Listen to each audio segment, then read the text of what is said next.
Hello दोस्तों, स्वागत है आप सभी का आपके अपने यूट्यूब चैनल ज़ीरो टू ज़ीनीथ पर। जैसा कि आप सभी को पता है, हम आरआरबी एनटीपीसी 2019 सीबीटी 1 का जो आंसर की था वो सॉल्व कर रहे हैं और उसमें हम मैथ सेक्शन को सॉल्व कर रहे हैं। तो आज हमारा डे 3 है। चलिए क्लास को स्टार्ट करते हैं। फर्स्ट क्वेश्चन हमारा क्या कह रहा है, मैं थोड़ा जूम कर देता हूँ ताकि आप लोगों को क्वेश्चन अच्छे से समझ में आए। Ram and Shyam can finish a task in 6 working days together. Shyam can finish the that task alone in 8 days। How much time will Ram alone take to finish it. ठीक है, मतलब क्वेश्चन क्या कह रहा है हमारा कि राम और श्याम है वो फिनिश कर रहे हैं किसी टास्क को 6 वर्किंग डेज में, और श्याम अकेला उस टास्क को 8 दिन में कर रहा है। तो ये हमसे पूछ रहा है कि इसी काम को राम अकेला कितने दिन में करेगा। तो इसे हम कैसे करेंगे, राम एंड श्याम कितने डेज में कर रहे हैं, 6 डेज में। श्याम जो अकेला है वो कितने दिन में कर रहा है, 8 डेज में। तो हम मान लेते हैं कि एक टोटल वर्क मान लेते हैं जो कि क्या होता है, इनका एलसीएम होता है। तो इनका एलसीएम क्या हो गया हमारा, इनका एलसीएम जब हमने लिया 8 6, तो ये हो जाएगा 24। 6 चौके 24, 8 तिहाई 24, मतलब राम और श्याम की जो कंबाइंड एफिशिएंसी है 4 है और श्याम की एफिशिएंसी कितनी है 3। इसका मतलब ऑब्वियस सी बात है कि राम की एफिशिएंसी कितनी होगी, 1 होगी। तभी तो श्याम की एफिशिएंसी 3 है, राम की 1 है, तो 3 और 1 4 हो गया। ठीक है, अब हमसे क्या यही पूछ रहा है क्वेश्चन कि राम अकेला इस टास्क को कितने दिन में फिनिश करेगा। टोटल वर्क हमारे पास कितना है 24, राम की एफिशिएंसी कितनी है 1, तो टोटल कितने डेज लगेंगे 24 डेज। ये राम को अकेले काम करने में लगेंगे। ठीक है, नेक्स्ट क्वेश्चन देखते हैं क्या कह रहा है। इसे सॉल्व करना है। ऐसे क्वेश्चन है तो पेन उठाने की ज़्यादा ज़रूरत नहीं है। डायरेक्ट हम माइंड में सॉल्व करने की कोशिश करेंगे। 8 3 8 24, ये कितना आ गया 30 इंटू, नेक्स्ट इसको 4 से डिवाइड करना है, कितना आ जाएगा 4 × 4, इसीलिए 4 दूनी 8, 3 4 8 32, तो ये आ गया 128 इंटू 30। अब इसको डायरेक्ट 30 से मल्टीप्लाई कर देंगे, क्या आ जाएगा ये 0, 8 तिहाई 24, 2 12 तिहाई 36, 2 38, तो 3840 हमारा क्या हो गया, आंसर हो गया। नेक्स्ट क्वेश्चन देखते हैं क्या कह रहा है। ये भी सिंप्लीफाई करना है। तो इसमें हम क्या करते हैं कि पॉइंट्स कुछ ज़्यादा दिए, तो सबसे पहले हम इन पॉइंट्स को ही हटा लेते हैं ताकि हमें जो क्वेश्चन है आसानी से सॉल्व कर सके। 0.25 डिवाइड बाय 0.0025 इंटू 0.025 इंटू 25। ठीक है, अब इसमें से हम डायरेक्ट पहले पॉइंट्स हटा लेते हैं, तो ये कितना बन जाएगा 2500। ठीक है, ये डिवाइड है, हमें पता है, पहले पॉइंट हटा लेते हैं। 25 अपॉन में कितने पॉइंट के बाद हैं 4, तो 1 2 3 4, 4 वैल्यूज़ है ना, इंटू फिर इसमें पॉइंट्स हटा लेते हैं 25, और पॉइंट्स के बाद जितने वैल्यूज़ है उतनी ज़ीरो आ गई, इंटू 25। अब यहाँ डिवाइड हो रहा है, जब इसे मल्टीप्लाई करेंगे तो ये ऊपर नीचे हो जाएंगे, पता है सबको। 25 अपॉन में 100 इंटू 10,000 अपॉन में 25 इंटू 25 अपॉन में 1000 इंटू 25। ठीक है, बस इसे सॉल्व कर देंगे। 2 0 से ये 2 0 गए, ये 2 0 से ये 2 0 गए, 25 से 25 गया, तो 25 इंटू 25 कितना होता है 625, और अपॉन में कितना बचा अभी हमारे पास 10, तो एक आगे कितना 62.5। कहीं गलती हुई है क्या।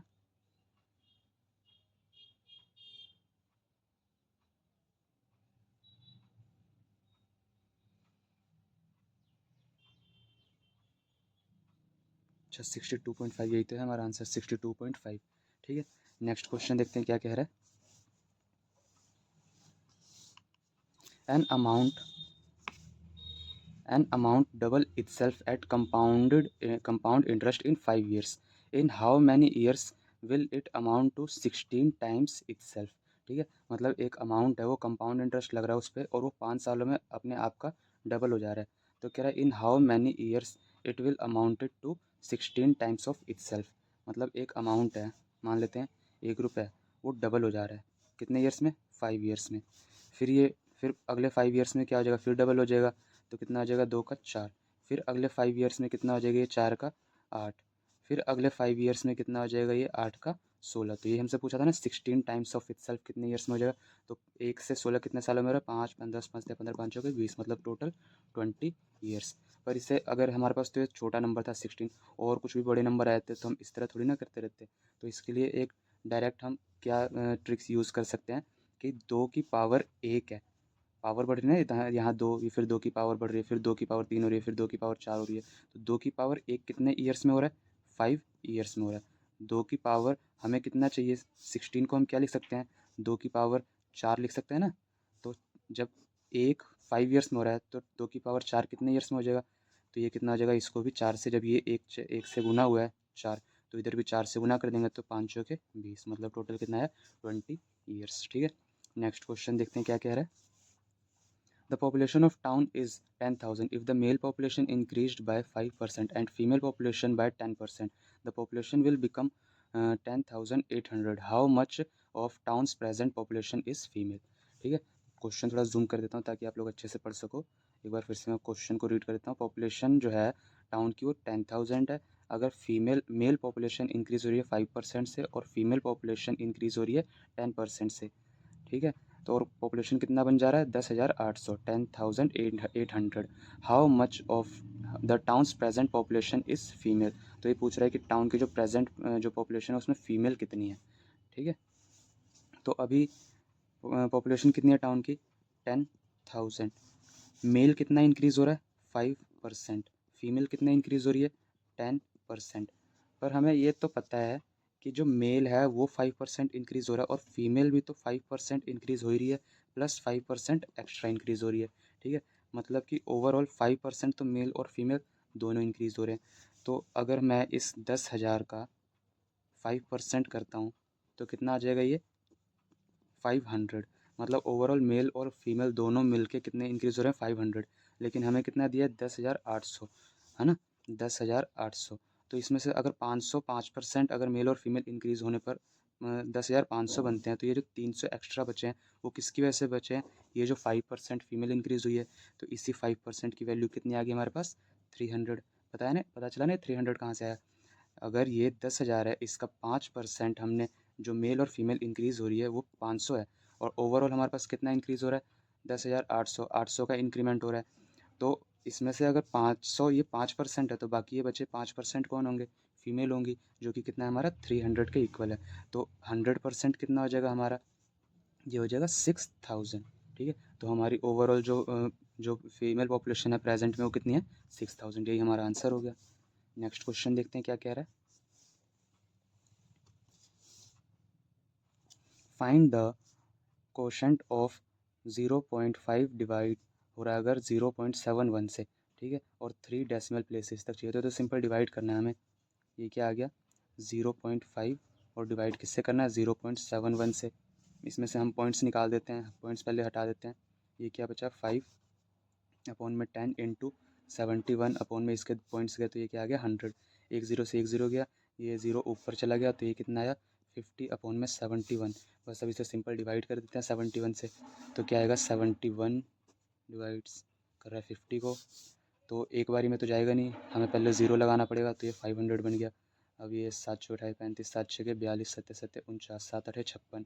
आठ अगर 8 बार में करते हैं तो ज़्यादा हो जा रहा है, तो 7×7 = 49, 7×7 = 7, 7×7 = 49। कितना बचा 3 पॉइंट लगा रखे हैं, हम लोगों ने, तो यहाँ ज़ीरो उतारेंगे। अभी भी कट नहीं रहा तो एक ज़ीरो उतार के एक और ज़ीरो उतारेंगे। अब कितने टाइम्स में जाएगा ये 7×28, 7×5 = 35, 5 बार में ज़्यादा हो रहा है, 4 बार में कितना हो गया 4×1 = 4, 7×28। जो भी रिमाइंडर बचा कितना है 16 रिमाइंडर आया। तो हमारा जो सोल्यूशन है क्वोशेंट है कितना आया 0.704। यही हमारा आंसर है। ठीक है, नेक्स्ट क्वेश्चन देखते हैं क्या कह रहा है। The annual increase in percentage of population is 5% and present number of people is 16,000. What will be the population of in 3 years। मतलब क्या कह रहा है कि एक एनुअल इंक्रीज़ हो रहा है परसेंटेज ऑफ पॉपुलेशन 5% का, हर साल पॉपुलेशन जो है 5% से बढ़ रहा है, और प्रेजेंट पॉपुलेशन जो है कितना है 16,000 है। तो आफ्टर 3 ईयर पॉपुलेशन कितना हो जाएगा ये पूछ रहा है। ठीक है, तो 5% का इंक्रीज़ हो रहा है। 5% का मतलब क्या होता है हमारा 1/20। ठीक है, तो अगर अभी प्रेजेंट पॉपुलेशन 16,000 है, 16,000 है, ठीक है, तो अगले साल पॉपुलेशन कितनी हो जाएगी 20 था, एक बढ़ा तो कितना हो जाएगा 21/20। अगले फिर नेक्स्ट ईयर यही चीज़ होगा 21/20। फर्स्ट ईयर में ये हुआ, फिर सेकंड ईयर में ये हुआ, फिर थर्ड ईयर के लिए पूछा है मैं तो फिर 21/20 होगा, क्योंकि 5% ही बढ़ रहा है ना हर साल, तो ये 21/20 हो गया। बस अब इसे हम सॉल्व कर देंगे तो आफ्टर 3 ईयर जो पॉपुलेशन होगा वो आ जाएगा हमारा। तो ये 1 2 3 ज़ीरो से ये 3 ज़ीरो तो गए, 2 दूनी 4 दूनी 8, 8 से 8 दूनी 16 गया, 21 × 21 × 21 का क्यूब हमारे पास कितना होता है 21 का क्यूब हमारा हो गया 9261, ठीक है। और इंटू में 2 करेंगे। अब इसका दुगना कर देंगे, कितना आ जाएगा, 2 एकम 2, 6 दूनी 12, 2 दूनी 4, 1 5, 9 दूनी 18, तो 18,522 जो है हमारा आफ्टर 3 ईयर पॉपुलेशन है, ठीक है। नेक्स्ट क्वेश्चन देखते हैं क्या कह रहा है। एक ट्रेन है दैट इज़, मैं जूम करता हूँ ताकि आपको क्वेश्चन पढ़ने में आसानी हो। एक ट्रेन है, और train that is 110 metre in length is running at 90 kilometre per hour. How much time will the train take to cross a bridge is 180 metre in length. मतलब एक ट्रेन है, 110 मीटर लेंथ है उसकी, एक bridge है 180 metre length है उसकी, और ट्रेन की स्पीड कितनी है, 90 किलोमीटर पर आवर। तो ये पूछ रहा है कि इस ब्रिज को ये ट्रेन कितने टाइम में क्रॉस कर देगा। तो टोटल डिस्टेंस कितना हो गया, ट्रेन का लेंथ कितना हो गया, 110 मीटर। ये जो ब्रिज है ये कितना हो गया, 180 मीटर। तो टोटल डिस्टेंस कितना कवर करना पड़ेगा, 0 8 1 9 1 1 2 290 मीटर। और स्पीड कितनी दी है हमारे पास, 90, और ये स्पीड जो है किलोमीटर पर आवर में है। और हमें तो मीटर में दिया है, तो हमें इसे सेकंड में चेंज करना पड़ेगा, मीटर पर सेकंड में चेंज करना पड़ेगा। तो 90 को मीटर पर सेकंड में चेंज करने के लिए क्या करते हैं, 90 इंटू 5/18 कर देते हैं। 18 पंजे 90, पंजे पंजे 25, तो ये 25 हमारे पास क्या आ गया, 25 मीटर पर सेकंड स्पीड आ गई ट्रेन की इन मीटर में। अब हमें क्या निकालना है, टाइम निकालना है, हाउ मच टाइम। तो टाइम का फॉर्मूला पता है क्या है, time is equal to distance upon में स्पीड। डिस्टेंस कितना है हमारे पास, 290, स्पीड कितनी हमारी आई, 25। तो बस इसे सॉल्व कर देंगे, हमारे पास टाइम आ जाएगा। देखते हैं, पंजे पंजे 25, ये गया पंजे पंजे 25, 4 5 8 40, 5 से गए 5 एकम 5, 5 एकम 5 3, 5 6 30, तो 11.6 सेकेंड, ये हमारा आंसर हो गया। नेक्स्ट क्वेश्चन हमारा क्या कह रहा है, what is the reminder when 2 की पावर 20 इज़ डिवाइडेड बाय 3, ठीक है। 2 की पावर 20 डिवाइडेड बाय 3, इसे मैं कुछ ऐसे लिख सकता हूँ, 2 की पावर 20 अपॉन में 3 को मैं 2 + 1 लिख सकता हूँ, ठीक है। अब मैं यहाँ लेट कर लेता हूँ, कि x इज़ इक्वल टू मेरा क्या है, 2 है, ठीक है। तो मैं 2 की जगह पे x पुट कर सकता हूँ, तो इसे कुछ ऐसे लिख सकता हूँ, x की पावर 20 अपॉन में x + 1, ठीक है। अब यहाँ पर मैं पॉलिनॉमियल थ्योरम लगा देता हूँ। उसके रिगार्डिंग क्या होता है कि जो भी हमें रिमाइंडर चाहिए होता है, तो जिससे हम डिवाइड करते हैं उसको इक्वल टू 0 पुट करते हैं, जो वैल्यू आती है उसे यहाँ पुट कर देंगे, तो उससे हमारा रिमाइंडर निकल के आ जाएगा। तो यहाँ पर x + 1 से हम डिवाइड कर रहे हैं, इसको इक्वल टू क्या कर देंगे, 0। तो x की वैल्यू कितनी आ गई, -1। अब इस -1 को यहाँ पुट कर देंगे और हमारा रिमाइंडर आ जाएगा। तो x की पावर 20 है, इसकी जगह यहाँ पुट कर दिया -1 की पावर 20, और ये क्या आ जाएगा, -1 की पावर 21। तो ये हमारा रिमाइंडर है। या फिर आप इस क्वेश्चन को कुछ इस तरीके से भी कर सकते हो कि 2 की पावर 20 है, ठीक है, विजिबल है आप सबको, 2 की पावर 20 है और अपॉन में 3, ठीक है। अब मैं इस 2 की पावर 20 को 3 - 1 लिख सकता हूँ, और इसकी पावर होगी 20 अपॉन में 3। इसमें हम क्या करेंगे कि इस 3 को छोड़ देते हैं, पीछे क्या बचा, -1 की पावर 20 डिवाइड बाय 3, और -1 की पावर 20 कितना होता है हमारा, 1 होता है। तो यही 1 और अपॉन में 3, तो ये हमारा क्या बन गया, रिमाइंडर, ठीक है। तो यहाँ चाहे ऐसे कर लो, चाहे जो मैंने पिछला तरीका बताया वैसे कर लो, आपको जो समझ में आ रहा है आप उससे कर सकते हैं। नेक्स्ट क्वेश्चन देखते हैं हमारा क्या कह रहा है,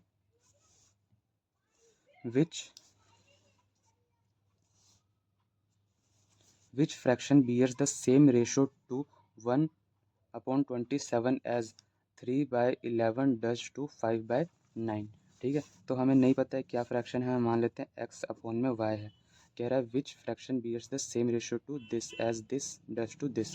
तो x अपॉन में y हमारा रेशियो आ गया, जो मतलब हमें पता नहीं है, अपॉन में 1/27, और जो ये रिलेशन रखते हैं वही रिलेशन कौन रखते हैं, 3/11 और अपॉन में 5/9, ठीक है। अब हमें पता है ये पलट के ऊपर चला जाएगा, तो ये कितना बन जाएगा, 27x अपॉन में 1y, ये पलट के ऊपर जाएगा, 3 × 9 अपॉन में 11 × 5।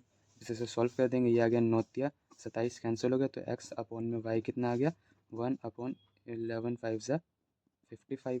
तो ये हमारा आंसर आ गया, जो वो x अपॉन में y।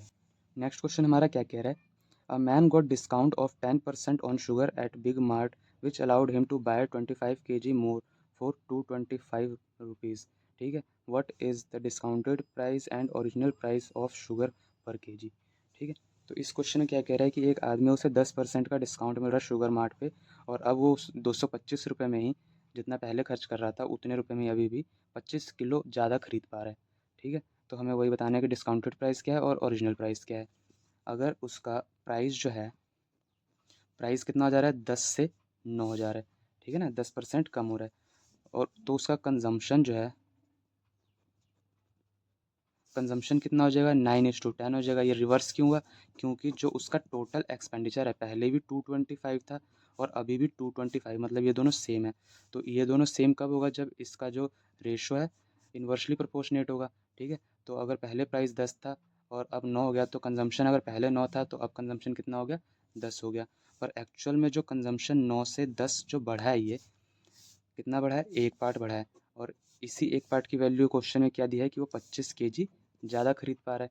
इसका मतलब क्या हुआ कि पहले वो कितना कंज्यूम करता था, 25 × 2 = 25, और अब वो कितना कंज्यूम कर पा रहा है, 250। है ना, दिख रहा है ना, 225 था, 25 बढ़ के 250 हो गया। ठीक है। अब जो है पहले इतना करता था और प्राइस कितना था, इसी इसी का प्राइस कितना दिया है, 225, मतलब कि वो 225, ये केजी में आया है हमारा, ये भी केजी में आया, 225 kg कितने रुपए में खरीदता था वो, 225 रुपीज़ में खरीदता था। मतलब 1 kg कितने का खरीदता होगा वो, 1 रुपये का, ऑब्वियस सी बात है ना। तो हमारा जो ओरिजिनल प्राइस था वो इतना है। अब हमसे ये भी पूछ रहा है कि डिस्काउंटेड प्राइस कितना है। तो अगर 1 रुपीज़ में 1 kg खरीदता है, तो डिस्काउंट कितने का मिला, 1 रुपीज़ पे अब 10% का डिस्काउंट मिल गया। मतलब अब डिस्काउंटेड प्राइस कितना हो गया, 90%। 10% का तो डिस्काउंट हो गया ना, तो 90%, ये 0 से 0 गया, ये कितना है, 0.9 पैसे। ठीक है। तो या तो 0.9 पैसे कर लिख दो, या फिर 90 पैसा, बात एक ही है, और 1 रुपये। तो ये हमारे आंसर हो गए। ठीक है। नेक्स्ट क्वेश्चन हमारा क्या कह रहा है, the least number which on being divided by 2, 3, 4, 5, 6 leaves a reminder of 1 but no reminder when divided by 7। मतलब एक ऐसा नंबर बताना है जो इनसे डिवाइड हो जाए, रिमाइंडर 1 दे, पर जब 7 से डिवाइड करे तो कोई भी रिमाइंडर ना बचे। तो ऐसा नंबर कैसे निकल सकता है, इनका जब हम एलसीएम ले लेंगे तो वही एक ऐसा नंबर होगा जो इन सबसे डिवाइड होगा। ठीक है। और उसमें +1 कर देंगे तो ऐसे क्या देगा, वो एक रिमाइंडर देगा। तो 2, 3, 4, 5, 6, इनका एलसीएम कितना हो जाएगा, 2 और 4 का 4 हो गया, 3 और 6 का 6 हो गया, और ये आ गया 5। तो 4 और 6 का 12 हो गया, 12 पंजे 60। तो एलसीएम कितना हो गया हमारे पास, 60। ठीक है। तो देखते हैं, 60 इससे डिवाइड हो जाएगा, इससे डिवाइड हो जाएगा, इन सबसे डिवाइड हो जाएगा, और इसमें अगर +1 कर दूँ तो 61 ऐसा नंबर है जो कि इन सबसे डिवाइड हो जाएगा, और रिमाइंडर कितना देगा, एक रिमाइंडर देगा। लेकिन जो 61 है वो 7 से डिविजिबल तो नहीं है। ठीक है। तो हमें एक ऐसा नंबर चाहिए जो कि इन सबसे तो डिवाइड हो जाए और रिमाइंडर एक दे, पर 7 से पूरा पूरा डिवाइड हो जाए। ठीक है। तो हम इस ऑप्शन के हिसाब से चलते हैं कि ऑप्शन में सबसे पहले क्या दिया है, 322, इसमें से एक माइनस कर देते हैं तो ये कितना आ जाएगा, 321। अगला क्या है, 315, इसमें से एक माइनस कर देते हैं, कितना आ जाएगा, 314। अगला क्या है, 308, इसमें से एक माइनस करते हैं, कितना आ जाएगा, 307। और अगला क्या है, 301, इसमें से एक माइनस करते हैं, कितना आ जाएगा, 300। तो ये जो नंबर आए हैं हमारे पास, ये भी तो 60 से डिविजिबल होने चाहिए ना, तभी तो वो इन इन सब से भी डिवाइड होंगे। तो ये 60 से डिवाइड होगा, नहीं, ये 60 से डिवाइड होगा, नहीं, ये 60 से डिवाइड होगा, नहीं, ये 60 से डिवाइड होगा, हाँ। ठीक है। तो इसका मतलब ये हमारा आंसर हो गया 301, जो कि 60 से डिवाइड होगा, रिमाइंडर एक देगा। और अगर हम इसे 7 से डिवाइड करते हैं तो ये 7 से भी डिवाइड होगा, पूरा करके भी देख लेते हैं हम। 7 से गया, 7 चौके 28, 2 7 21, तो 43 टाइम्स में ये 7 से भी डिवाइड हो रहा है। तो हमारा आंसर क्या हो गया, 301। नेक्स्ट क्वेश्चन देखते हैं क्या कह रहा है, इसे सॉल्व करना है हमें।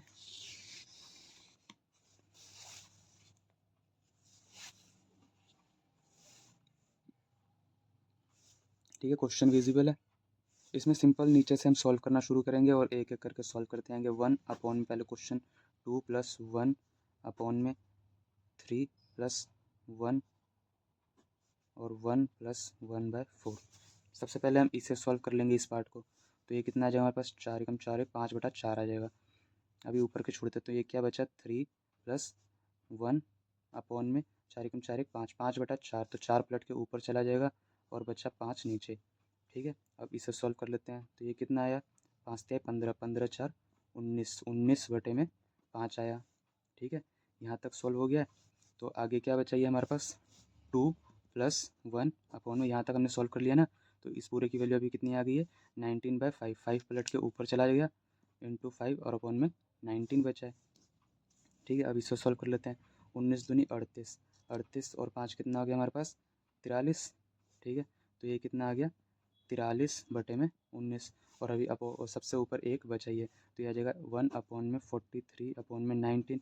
19 प्लट के ऊपर गया तो ये कितना आ गया 19/49। तो ये हमारा आंसर हो गया 19/43 चल रहा है ना, 19/43।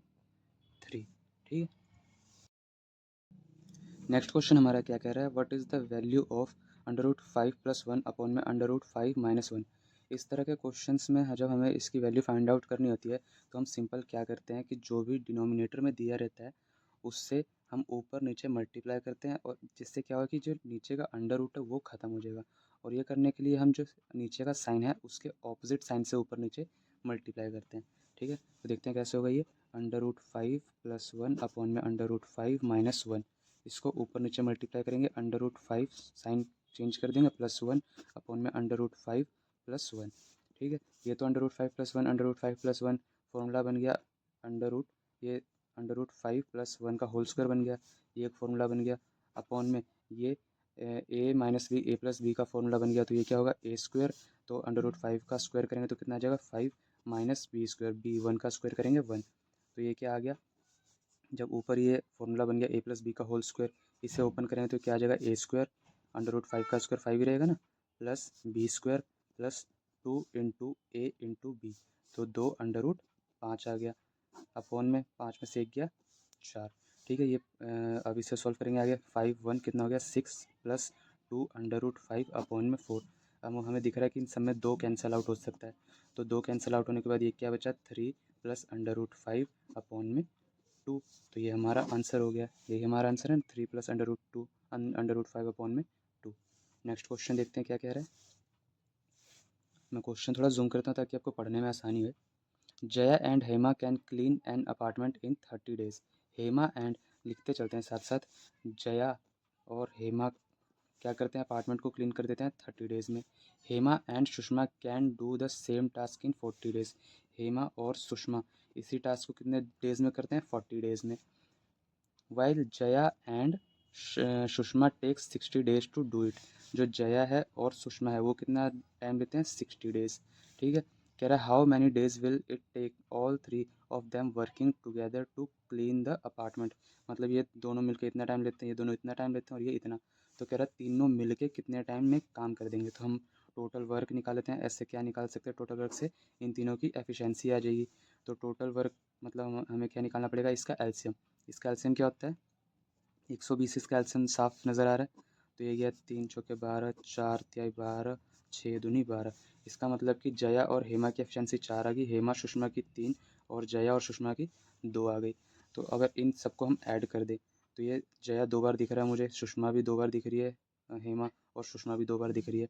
तो 2 times Jaya plus Hema plus Sushma, इसकी एफिशिएंसी टोटल कितनी आ गई 4 3 7 2 9। तो जया प्लस हेमा प्लस सुषमा की टोटल एफिशिएंसी कितनी आ गई 9/2।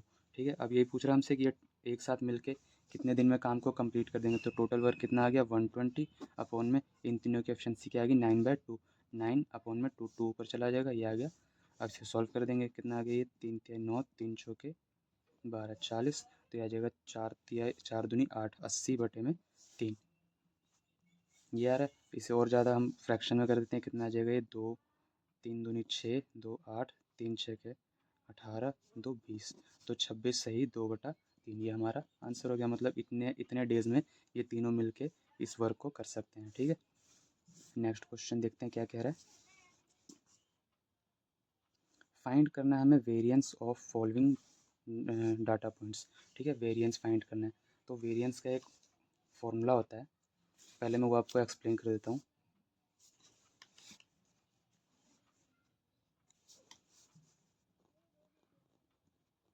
वेरिएंस, इसका फॉर्मूला क्या होता है समिशन ऑफ मोड में x माइनस एक्स बार का स्क्वायर अपॉन में n।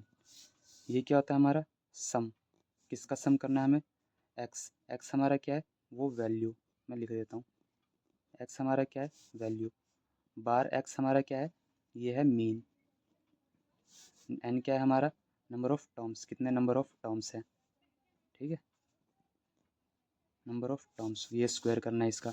और ये मोड लगाने का मतलब क्या है कि जो भी इसमें से वैल्यू आएगी वो हमेशा पॉजिटिव आएगी, ठीक है। तो ये मीन, अब इसमें मीन निकालना पड़ेगा हमें, तो मीन का फॉर्मूला क्या होता है, एक्स मीन, मीन को मैंने इससे डिनोट कर दिया एक्स बार से। तो मीन का फॉर्मूला क्या होता है, sum of number, sum of numbers divide by n, जितने भी नंबर दिए उनका सम डिवाइड बाय जितने टोटल नंबर है, ठीक है। तो इसी बेस पे हम क्वेश्चंस को करना शुरू करते हैं। क्वेश्चन क्या दिया है, 6, 7, 5, 9, 12, 15, ठीक है। सबसे पहले हम मीन निकाल लेते हैं। तो मीन क्या आ जाएगा हमारा, सम ऑफ नंबर, इनका सम कर देते हैं, कितना आ जाएगा ये 9, 9 6 15, 15 30, 7 5 12, 12 24, 30 और 20 कितना आ गया, 30 और 24 कितना आ गया 54। और टोटल नंबर्स कितने, 2 2 4 2 6, तो 6 से डिवाइड कर दिया, 6 9 54। तो हमारा मीन कितना आ गया 9, ठीक है। अब वेरिएंस निकालने के लिए हमें क्या करना पड़ेगा कि इस जो भी नंबर है उसमें से किसे माइनस करना पड़ेगा, अकॉर्डिंग टू फॉर्मूला चलते हैं हम। तो जो भी हमारा नंबर है उसमें से किसे माइनस करना पड़ेगा, ये जो मीन हमने निकाला है, और वैल्यू हमेशा मोड मोड में है तो मतलब कि प्लस में बाहर आएगी।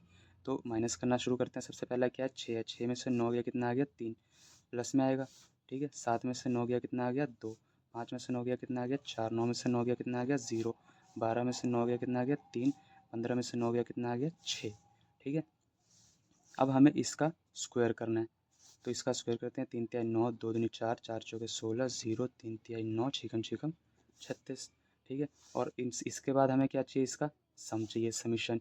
तो इसका समीशन कर देते हैं, कितना आ गया ये 16 4 20, 20 प्लस 36 56, 56 प्लस 9 9 18, तो 56 प्लस 20 कितना आ गया 76, 76 में से 2 गया 74। तो सम कितना आ गया हमारे पास, टोटल 74 अपॉन में नंबर ऑफ टर्म्स, कितने नंबर ऑफ टर्म्स थे, 2 2 4 2 6, तो 6 से इसे हम डिवाइड कर देंगे, ठीक है। अब 6 से डिवाइड करेंगे तो ये कितना आ जाएगा, इसका 2, 2 से गया 2 तिहाई 6, ये 2 से गया 2 तिहाई 6, 2 सत्ते 14, तो 37/3 हमारा क्या आ गया, वेरिएंस आ गया, ठीक है। ये क्वेश्चन आप अच्छे से कर लेना, ये क्वेश्चन कई बार पूछे जाते हैं इस टाइप के, जो हमारे एनटीपीसी या फिर रेलवे के कोई भी एग्ज़ाम है उनमें ये इस टाइप के क्वेश्चन कई बार पूछे गए। नेक्स्ट क्वेश्चन देखते हैं क्या कह रहा है, find the numbers whose 4/5 is more than its 3/4/4। एक हमें नंबर फाइंड आउट करना है, हमें वो नंबर नहीं पता, मान लेते वो नंबर क्या है, एक्स है, ठीक है। अब कह रहा है कि जिसका 4/5, इस एक्स का 4/5 कितना मोर है, इसके 3/4 से 4 मोर है, इसके 3/4 से कितना ज़्यादा है, 4 ज़्यादा है, इस नंबर का 4/5 इस नंबर के 3/4 से कितना ज़्यादा है, 4 ज़्यादा है। बस इसे सॉल्व कर देंगे हम, तो ये कितना आ जाएगा, 4x/5 minus 3x/4 is equal to 4। ये एलसीएम लेंगे, कितना आ जाएगा, 5 चौके 20, ये क्या 5 चौके 20, 4 चौके 16x माइनस 4 पंजे 20, 5 तिहाई 15x इज इक्वल टू 4। तो 16 में से 15 गया, x इज इक्वल टू कितना आ गया, 20 चौके 80। तो नंबर क्या है हमारा 80, ठीक है। नेक्स्ट क्वेश्चन देखते हैं क्या कह रहे हैं, फाइंड करना है एक angle of elevation of a 200 √3 metre tower stop from a point 200 metre away from its base. मतलब कि एक टावर है, कितने इसकी हाइट है 200 √3, और एक पॉइंट है कितने मीटर दूर है 200 मीटर, ठीक है। तो हमें ये बताना है कि एंगल ऑफ एलिवेशन कितना है। इसे जब हम सॉल्व करेंगे तो ये 200, ये कितना बन गया 1, ये कितना बन गया √3, ये आ गया हमारा 1 और ये आ गया √3, ठीक है। तो इसमें या तो हम tan के वैल्यू से निकाल सकते हैं कि tan थीटा इक्वल टू क्या होता है हमारा, परपेंडिकुलर अपॉन में बेस। तो परपेंडिकुलर मेरा कितना दिया है √3 और बेस 1 है। तो tan थीटा की वैल्यू √3 कब होती है, जब थीटा इक्वल टू कितना होता है 60 डिग्री। तो इसका मतलब इसकी वैल्यू कितनी आ गई 60 डिग्री, ठीक है। या फिर हम क्या कर सकते हैं, अगर कभी ऐसी कंडीशन बनती है तो जो ये 1 होता है इसके सामने वाला जो एंगल है वो कितने का बनता है, 30 का बनता है। और ये जो अंडर रूट 3 होता है इसके सामने वाले का एंगल कितना बनता है, 60 का बनता है। ये आपको याद रखना पड़ेगा। तो इस तरीके से भी निकाल सकते हैं। तो ये हमारा 60 आंसर हो गया, 60 डिग्री। नेक्स्ट क्वेश्चन देखते हैं क्या कह रहे हैं।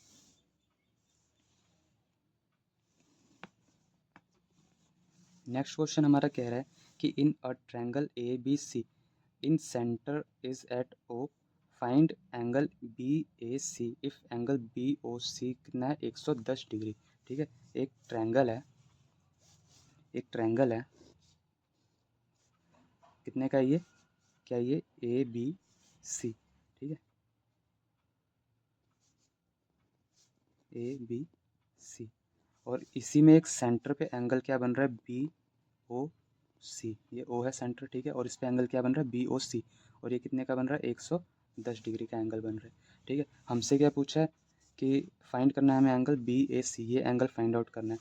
तो इस तरह की कभी भी कंडीशन बनती है जब एक इन सेंटर पे, जब ट्रायंगल के सेंटर पे एक एंगल बन रहा होता है तो इक्वल टू किसके होता है, angle B O C equal to किसके होगा, ये 90 plus angle B A C के इक्वल होता है, बी ए सी के। मतलब इसकी वैल्यू कितनी होगी, बी ओ सी की 90 plus angle B A C divide by 2, इसके इक्वल होता है। ठीक है, ये हमेशा याद रखना। तो बस इसी से हम निकाल देंगे, बी ओ सी कितना दिया है हमें, 110 equal to 90 plus B A सी हमें पता नहीं है तो हम इसे सिर्फ एंगल बी ए सी ही छोड़ देते हैं और अपॉन में 2। अब 90 इधर प्लस हो रहा है, इधर आके माइनस हो जाएगा, तो angle B A C upon में 2 कितना आ गया हमारे पास, 9 2 11 20 आ गया। ठीक है, तो एंगल बी ए सी हमारा कितना आ गया, ये 2 इधर मल्टीप्लाई हो जाएगा तो ये आ जाएगा 20 दूनी 40। मतलब एंगल बी ए सी हमारा कितना है, 40 डिग्री का, यही हमारा आंसर है। ठीक है, नेक्स्ट क्वेश्चन देखते हैं क्या कह रहा है।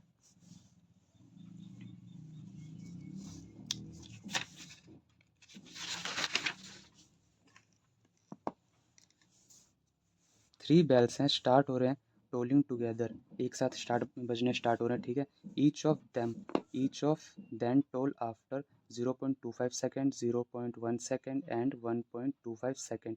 After how many seconds will they again toll together. मतलब 3 बैल हैं, एक साथ बजे हैं वो, उसके बाद हर बैल जो है एक इतने सेकंड बाद, एक इतने सेकंड बाद और एक इतने सेकंड बाद के इंटरवल पर बज रहा है।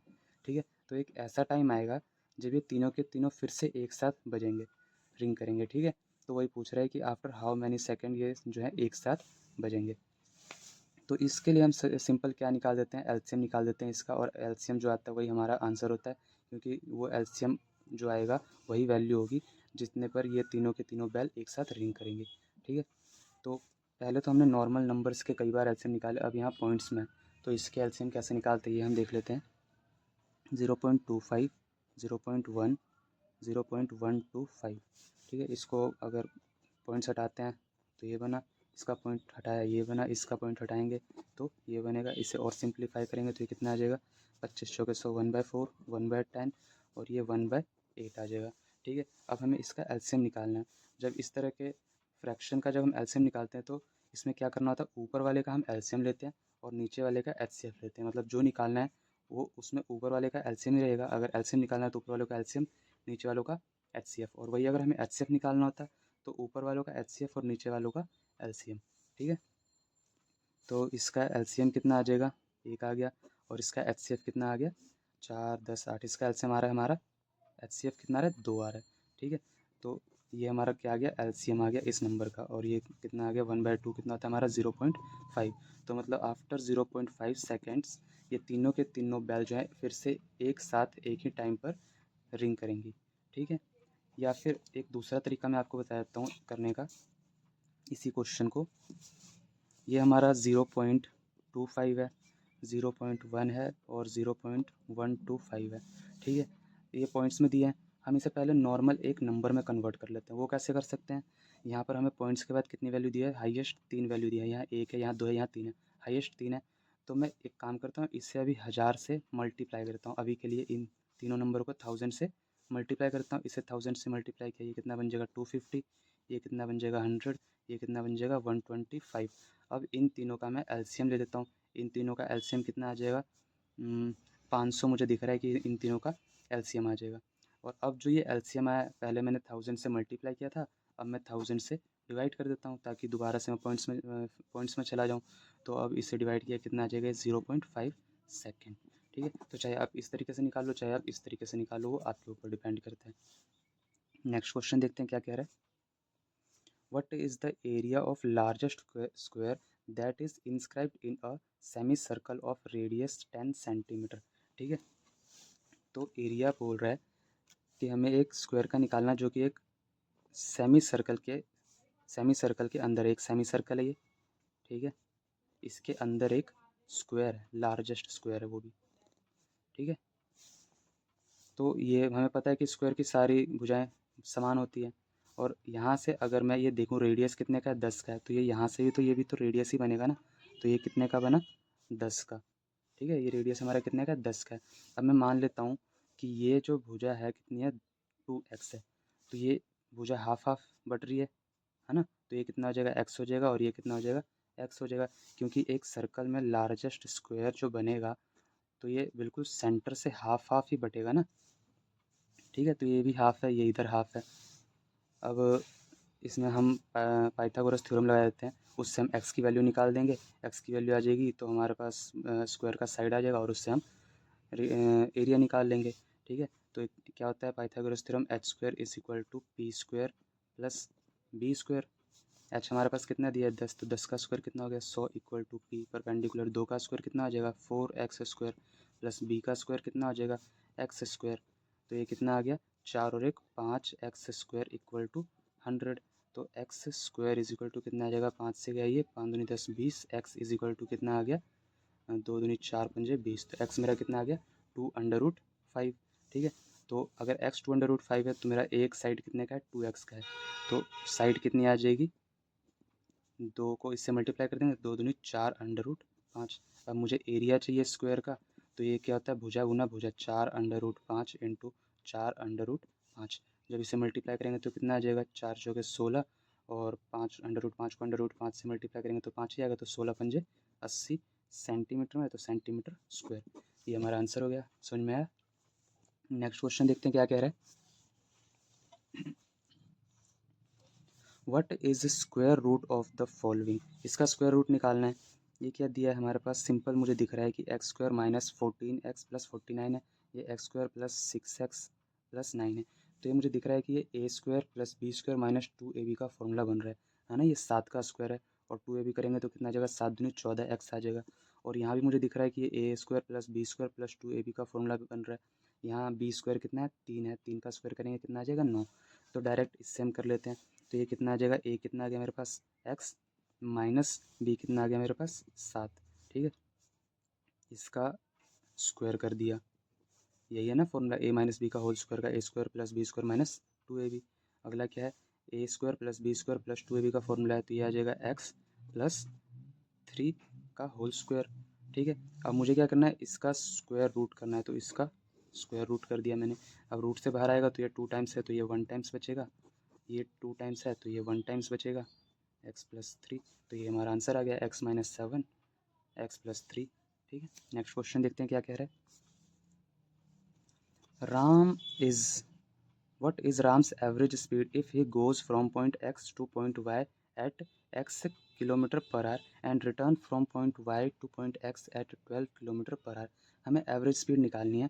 पॉइंट X से Y पर 8 की स्पीड से आ रहा है, 8 किलोमीटर की स्पीड से, और पॉइंट Y से X पर दोबारा रिटर्न हो रहा है 12 किलोमीटर पर आवर की स्पीड से।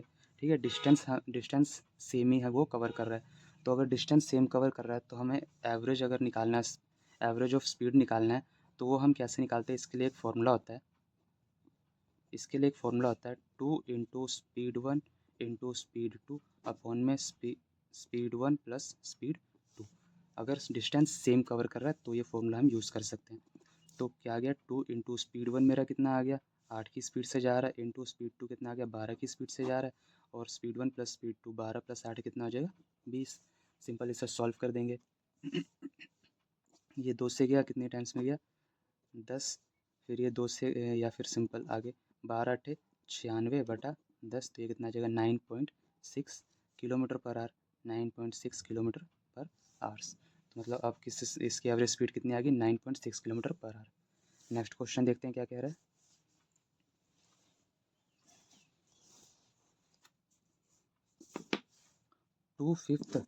To fifth of Narendra salary is equal to Amit salary and 7/9 of Amit salary is equal to Arun salary. ठीक है, तो मैं मान लेता हूँ नरेंद्र, अमित और अरुण अरुण ठीक है, तो इसका क्या कह रहा है, 2/5 of Narendra salary is equal to Amit salary. ये मान लेते हैं x हो गया, ये y हो गया, ये z हो गया। तो जो 2/5 है नरेंद्र की सैलरी का, नरेंद्र की सैलरी कितनी है, x है। ठीक है, इसका 2/5 इक्वल टू किसके बराबर है, अमित की सैलरी के। तो x अपॉन में y मेरा कितना आ गया, 5/2। ठीक है, अगला क्या कह रहा है, Amit salary and 7/9 of Amit salary. Amit की सैलरी कितनी है, y है, इसकी 7/9 इक्वल टू किसके इक्वल है, अरुण की सैलरी के। अरुण की सैलरी कितनी मैंने मानी है, z मानी है। तो y अपॉन में z कितना आ गया, 9/7।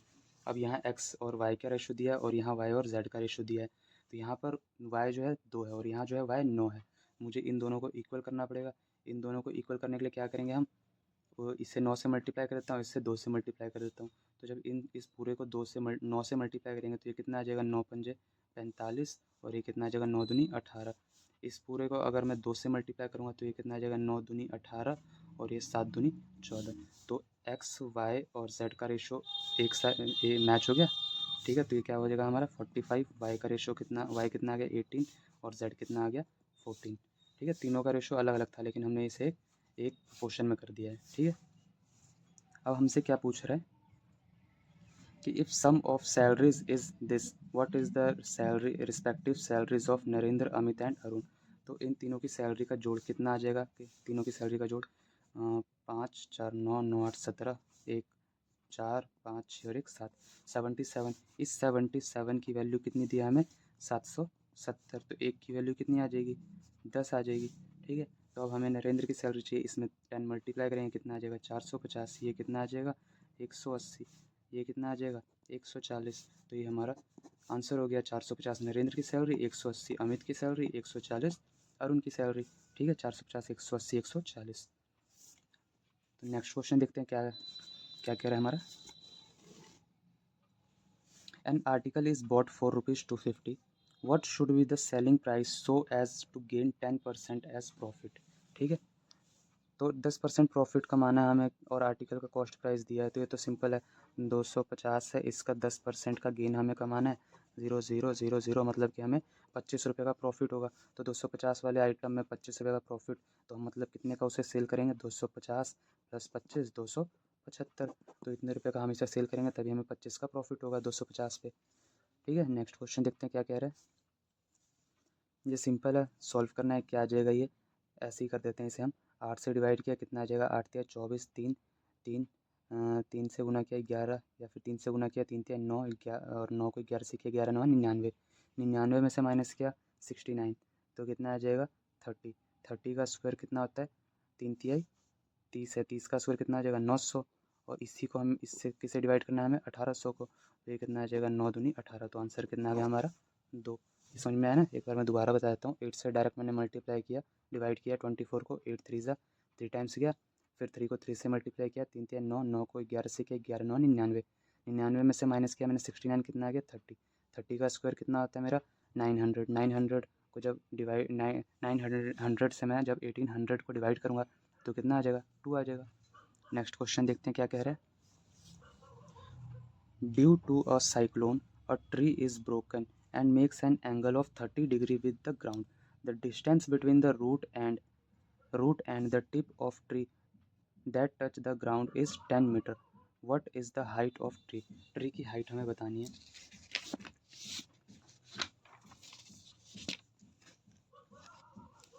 इसमें क्या कह रहा है कि एक पेड़ था, ठीक है, एक पेड़ था, ये यहाँ से जब साइक्लोन आया उसकी वजह से क्या हुआ, यहाँ से ये मान लेते हैं टूट गया और ये इस तरह से कुछ ज़मीन पर अब गिर रहा है और इसका जो पॉइंट टच हो रहा है तो ये एंगल कितने का बना रहा है, 30 डिग्री का एंगल बना रहा है। ठीक है, 30 डिग्री का एंगल बना रहा है। और हमें अब और ये जो डिस्टेंस है ये कितना बता रहा है कि कितना है, 10 मीटर है। ठीक है, कह रहा है what is the height of tree, tree की हाइट पूछ रहा है। तो ट्री की हाइट क्या होगी, ये होगी प्लस ये जो गिरा हुआ पार्ट है ये भी तो ट्री है ना। तो पूरा टोटल ट्री यहाँ से यहाँ तक था, अब यहाँ से यहाँ तक का पार्ट गिर के ये बन गया। तो ट्री की टोटल हाइट क्या हो जाएगी, ये प्लस ये, यही हमें निकालना है। तो अभी मैंने जैसा कि बताया कि जो 30 डिग्री है, 30 डिग्री के सामने वाला कोण कितने एंगल कितने का होता है, 1 का होता है। ठीक है, और ये कितने का बचा, अगर ये 90 है, ये 30 है, ये कितने का है, 60 का है। तो 60 के सामने वाला एंगल 60 के सामने वाला कितने का बनता है, √3 का होता है। ठीक है, तो जब √3 की वैल्यू कितनी है, 10 है, तो एक की वैल्यू कितनी आ जाएगी, 10 अपॉन में √3। ठीक है, और अगर ये 1 है, ये √3 है, तो ये कितना आ जाएगा, 2 आ जाएगा। ठीक है ना, हाइपोथेसिस थ्योरम से हम निकाल सकते हैं। तो मुझे किसकी वैल्यू चाहिए, 2 और 1, 3 की वैल्यू चाहिए। तो 3 की वैल्यू क्या आ जाएगी, 10 √3 और इंटू में 3। अब इसे मैं कट करूँगा तो ये कितना आ जाएगा, मैं 3 को क्या लिख सकता हूँ, 10 √3। इस 3 को मैं √3 इंटू √3 लिख सकता हूँ ना। अब √3 से √3 गया तो आंसर क्या है मेरा, 10√3। ये हमारा आंसर है 10√3 मीटर। ये पेड़ की टोटल ऊंचाई कितनी आ गई, 10√3 metre.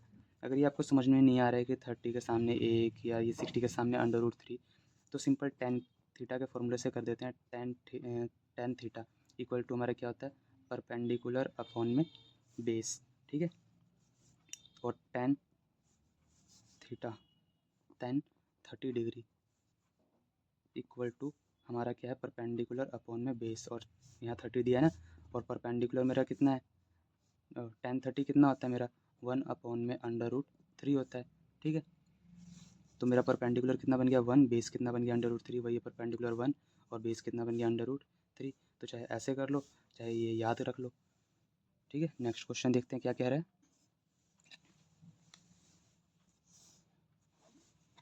Which of following option gives the value of this. तो यहाँ हमें साफ दिख रहा है a² माइनस b² का फॉर्मूला हम यहाँ पर यूज़ कर सकते हैं। तो ये आ जाएगा क्या, a plus B, a minus B, ये दिया है ना, 1,999 का स्क्वायर माइनस 999 का स्क्वायर। तो a प्लस बी 1,999 प्लस 999 और a माइनस बी 1,999 माइनस 999। ठीक है, अब इसे ऐड करेंगे कितना आ जाएगा, 9 9 18 हासिल आ गया 1, 9 9 18 1 19 हासिल आ गया 1, 19 हासिल आ गया 1 1 2, और इससे माइनस करेंगे कितना आ जाएगा, 0 0 0 1। ठीक है, अब सिंपल इसे मल्टीप्लाई कर देंगे कितना आ जाएगा, 2,998,000। तो ये रहा आंसर हमारा, 2,998,000। ठीक है, नेक्स्ट क्वेश्चन देखते हैं क्या कह रहा है। If one root of equation x² minus 19x plus 88 is equal to 0 is 8, then value निकालनी है अदर रूट की। तो हमें पता है कि मल्टीप्लाई करने पर कितना आना चाहिए, 88। अगर इस तरह का कोई इक्वेशन होता है तो उसे मल्टीप्लाई करने पर कितना आना चाहिए, 88, और प्लस करने पर कितना आना चाहिए, 19। मतलब मल्टीप्लाई करने पर कितना आना चाहिए, 88, और प्लस करने पर कितना आना चाहिए, 19। इसमें से अगर एक वैल्यू हमें दी है 8, ठीक है, तो दूसरी वैल्यू क्या हो सकती है, 11। इसमें क्या जोड़ेंगे, 8 में कि 19 बन जाए, 11 जोड़ेंगे, तो 11 8 19 हो गया, और 11 में 8 का मल्टीप्लाई करेंगे तो 88 आ जाएगा। तो अदर मेरा रूट क्या आ गया, 11, 11 हमारा आंसर है। ठीक है, नेक्स्ट क्वेश्चन देखते हैं क्या कह रहा है। If ratio of heights of two cones is this and diameters are in ratio this. तो रेशो निकालना है हमें इनके वॉल्यूम का। ठीक है, तो सिंपल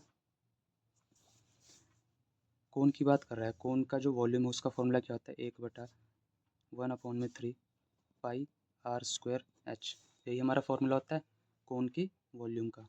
एक कोन है, कोन की वॉल्यूम का फॉर्मूला क्या होता है, 1/3 पाई r² h। तो इसमें 1/3 तो चाहे कुछ भी हो, ये वाला कोन हो चाहे कोई सा भी कोन हो, 1/3 और पाई तो कॉमन ही रहेगा। हमें सिर्फ किस पे वर्क करना है, r² इंटू एच पर वो काम करना है। ठीक है, तो जो हमें क्या दिया है, डायमीटर दिया है। डायमीटर किस रेशो में है, 4:5, ये डायमीटर है। तो रेडियस हमारा क्या होता है, रेडियस इसका आधा होता है, तो 4/2 अंडर रेशो 5/2। यहाँ से 2 कैंसिल आउट हुआ, तो रेशो हमारा क्या आया, 4/5। मतलब कि जो डायमीटर का रेशो वही हमारा रेडियस का भी रेशो रह जाएगा। ठीक है ना, क्योंकि अगर हम रेशो में कुछ भी मल्टीप्लाई करते हैं तो भी रेशो सेम रहता है अगर सेम वैल्यू मल्टीप्लाई करते हैं दोनों साइड, और रेशो में अगर डिवाइड करेंगे तब भी जो रेशो है वो सेम ही रहेगा।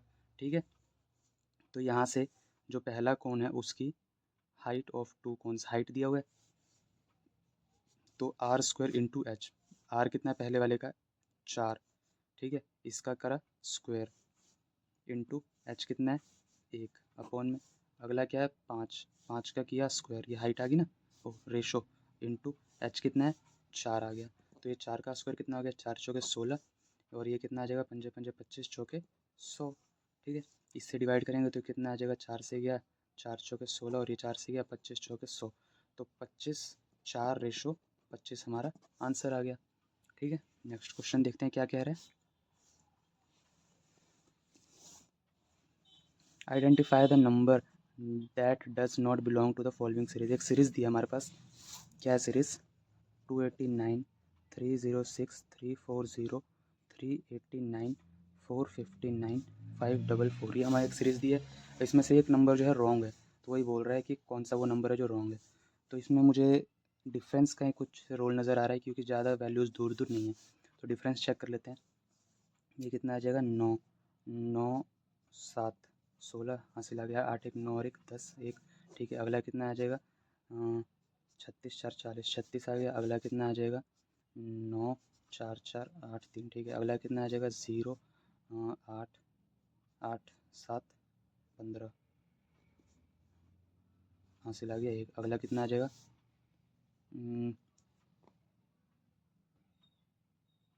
9 5 14 1 4 5 1 6 6 8 6 14 हासिल आ गया 1 4 1 5। ठीक है, यहाँ पर 34 आ रहा है, ठीक है ना, तो ये क्या आ गया 17 17 दूनी 34, ये मुझे दिख रहा है 5 है 17 5 85, कुछ 17 का टेबल चल रहा है, 17 17 दूनी 34 17 51 आना चाहिए, यहाँ 17 चौके 68 आना चाहिए, यहाँ 17 5 85, इसका मतलब इन दोनों वैल्यूज़ में गड़बड़ है, मतलब इस वाली टर्म्स में कुछ गड़बड़ है। अब चेक कर लेते हैं, वैसे इसमें अगर 51 जोड़ते हैं तो कितना आ जाएगा 49, 2 और एक्स्ट्रा कर देंगे तो 90 91 391 आना चाहिए। अब इस 391 में 68 जोड़ते हैं, देखते हैं ये आता है कि नहीं, 8 और 1 9 9 6 15 और ये 3 और 1 4, हाँ, तो बिल्कुल इसका मतलब कि ये 389 गलत था और उसकी जगह क्या आना चाहिए 391 आना चाहिए। ठीक है, नेक्स्ट क्वेश्चन देखते हैं क्या कह रहा है। अगला कह रहा है नेक्स्ट टर्म क्या होगा यहाँ पे, तो इसमें लॉजिक देखते हैं क्या दिख रहा है, साफ हमें नज़र आ रहा है ये कुछ 4 गुना चल रहा है इस टाइप से, पॉइंट के इधर भी पॉइंट के इधर भी, तो ये 24 चौके 96 और ये 12 चौके 48, इसका जब 4 गुना किया तो देख लेते हैं 6 चौके 24 हासिल 2 9 चौके 36 और 2 38, हाँ, और इसका 4 गुना किया तो 8 चौके 32 हासिल आ गया 3 4 चौके 16 और 3 19, हाँ, तो इसका मतलब हमें इसका भी 192.384, इसका भी 4 टाइम्स करना पड़ेगा, दशमलव के इधर भी दशमलव के इधर भी, तो इसका 4 टाइम्स करेंगे कितना आ जाएगा 4 चौके 16 8 चौके 32 1 33 3 4 12 और 3 15 और दशमलव के इधर 4 दूनी 8 और 19 चौके 76, तो ये कितना है 768.1.1536 तो ये हमारा आंसर हो गया। नेक्स्ट क्वेश्चन देखते हैं क्या कह रहा है। अगले में भी मिसिंग नंबर है वो फाइंड आउट करना है, तो ये क्या है 5 9 17 33 65 और ये नंबर हमें फाइंड आउट करना है।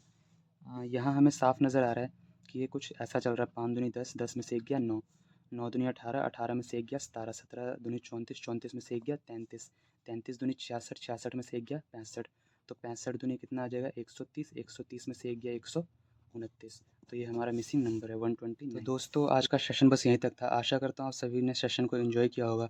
अगर आप चाहते हैं कि मैं सेम टाइप का वीडियो रीजनिंग के ऊपर ही बनाऊँ तो कमेंट ज़रूर करिएगा।